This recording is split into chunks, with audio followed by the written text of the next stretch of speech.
So the Moto G73 is a 5G upgrade to last year's Moto G72. Apart from the obvious 5G advantage that you get with this phone, it's also got a more powerful, more capable processor and a more practical camera setup which takes better looking pictures. But at the same time, the display tech has been downgraded from a POLED panel on the G72 to IPS LCD on the G73. Despite that compromise, the G73 at an asking price of about Rs 19,000 or 17,000 with card discount is a very well balanced phone. Well, if you don't know me yet, I'm Arshad, you're watching Trakin English. Let's talk a little bit more about the G73. By the way, the predecessor G72 is still a great 4G phone if you're looking at only a 4G phone, and there is a new product buying link on YouTube where we've tagged the product. Go and check it out if you want to, and you can buy it from there itself. Now, the design of the G73 is plain, simple, understated, and I quite like it actually. It continues to use the same PMMA material that Motorola has been using for a lot of its phones since I think 2018-2019, and it's a very good sturdy material if you ask me. Now, this midnight blue review unit that we got, it's good looking of course, but that white one seems more attractive to me. What do you guys think? Let me know in the comment section below. You know what will also be great? If you can hit the subscribe button and support our work.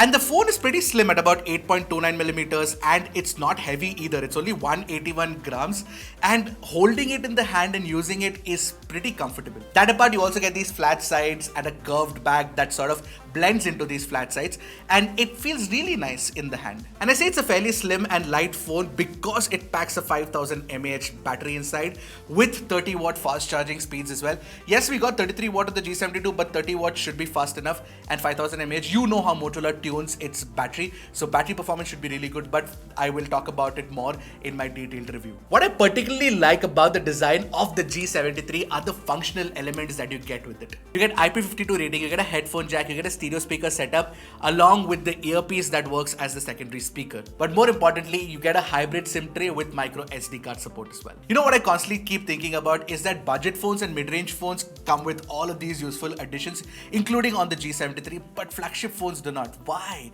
They should have headphone jacks and micro SD card support as well. What do you guys think? Let me know in the comment section below. Now, coming to the speaker setup, this stereo speaker setup on the G73 along with Dolby Atmos support is the cleanest, most dynamic one that I've heard in a long time on a budget phone. It doesn't get too loud, but it's rich and very detailed, and you get a level of bass that you can actually feel. In fact, it sort of rattles a little bit of the panel itself, but it feels really, really good. That about the left-right speaker tuning has been done well too. There is a little bit of channel imbalance, but not so much that it's distracting in regular usage. You know what? Let me do a live demo for you guys. Let's check it out.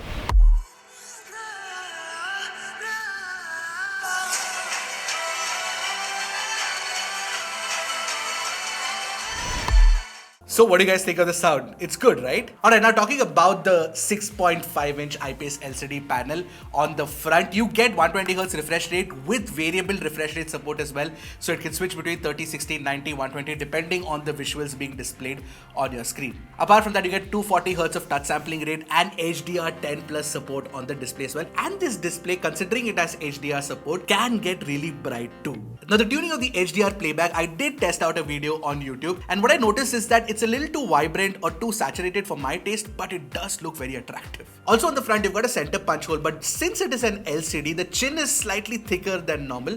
But even then, you get 90% screen to body ratio. It's not too bad. Now you must be wondering, compared to a POLED or an AMOLED panel, the LCD panel will not be as vibrant, so you know your display experience won't be great, which is kind of true. But as far as LCD panels go, this is pretty naturally tuned. Especially in the natural display setting, you will notice that the color accuracy is very close to real life, and you can actually trust it to show the right colors as well. Plus, like I mentioned, it can get bright enough, so that's definitely an advantage. And that compromise in display has been transferred to good performance and great camera performance. I'll come to that in a bit. By the way, since this is an LCD panel, there are a couple of things missing. Of course, you don't get an always-on display or a Moto display, and there's no in-display fingerprint scanner. You get a side-mounted fingerprint scanner on the power button. It's very fast to unlock, so really no complaints there. Talking about unlocking, Motorola has amped up Motorola's security feature by quite a bit. There's a new Moto Secure app in which there are multiple really helpful, useful features that Motorola has added. For example, you've got your secure folder for your sensitive data, but the feature that I like the most is the lock security and network feature. Basically, if your phone gets lost or stolen, and if the thief tries to access the notification shade to put it in airplane mode or switch off the Wi-Fi, he cannot do that because it will request for a screen lock and he won't know it. That's just one of the coolest apps in the software itself. But talking about the software, you get Android 13 out of the box, where Redmi is giving you Android 12 even today. And you also get assurance of the Android 14 software update, so one more OS update and 3 years of security updates as well. Another new addition to the software is Moto Family Spaces. Essentially, with this feature, you can create a sandbox, so if your child is using the phone, then they won't get access to any apps that you don't want them to have access to. So it's kind of like an amped up parental mode, which is very, very good. So if you ask me, software wise, overall, this is the best experience you can find on a phone under rupees 20,000. It's clean, it's obviously near stock, and the kind of additions that you get along with Motorola's special features is actually very useful. Alright, now coming to performance, the G73 is the first phone in India to come with a Dimensity 930 chip. Now the Dimensity 930 is definitely more powerful than the G99 and the Snapdragon 695 that's used on many phones in this price category. But unlike the name suggests, it's not really more powerful than the Dimensity 900 or the 920. That's something that you have to keep in mind. So the G73 definitely scores higher on Antutu compared to the Snapdragon 695 and the G99 as well. And what I particularly like is that in CPU throttle, we ran a 40-core 30-minute test and we got a stability of 82%, which is very, very good. Also, if you're gaming, the 240Hz touch sampling rate comes in handy. It's a flat display. And in Call of Duty Mobile, you can expect high graphics and maximum frame rates too. And I've used this phone for about a day and a half. It runs pretty smooth with the 120Hz, tuning being done much better. In fact, I remember when we got Snapdragon 695 phones with 120Hz refresh rate and on the G99 with 120Hz refresh rate, there would be some micro stutters here and there. That's not happening on this phone, at least not in the initial period. I'll definitely keep you posted on if it does stutter over my review period of the device. Talking about which, a comparison of the G73 against the Realme 10 Pro is coming soon. What other phones would you like it to be compared with? Let me know in the comment section below. But the best feature of the G73 according to me is the practical camera setup that Motorola packs with it. You get a 50 megapixel primary camera and an 8 megapixel ultra wide angle one. You'd be like, hey Arshad, how is that practical when you don't have that third camera? Well, the third camera would generally be a 2MP macro or a 2MP depth, right? On this, the 8 megapixel ultra wide angle camera doubles up as the macro camera because it's got autofocus. That apart, you also get a 16MP selfie camera. What I particularly like about the 50MP camera is that in daylight, it takes sharp pictures and the color addition is very close to natural. Even the HDR performance is pretty good with a decent amount of dynamic range correction happening, and the skin tones are close to natural, slightly reddish but not too bad. The pictures that it is taking is reminding me of the Realme 7 Pro back in the day. It used to take great pictures, was one of my favorite budget phone cameras. This one seems to be heading in that direction, but these are only first impressions. I also took a few portraits with the phone.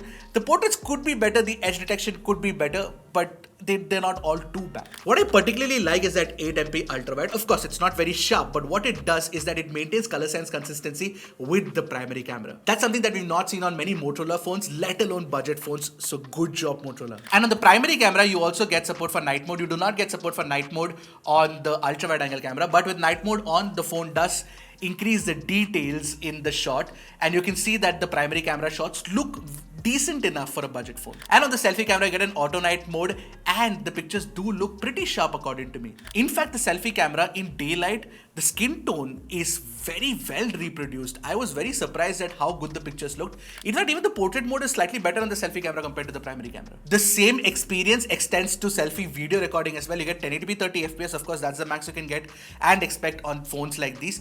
But you also get the same level of skin tone accuracy and EIS support as well, which means that the footage is stabilized. The sound recording is pretty clean too. About 17,000 rupee with discounts off. I really like it. I'm walking with the phone. There's a bit of a crop factor, of course, because EIS is on.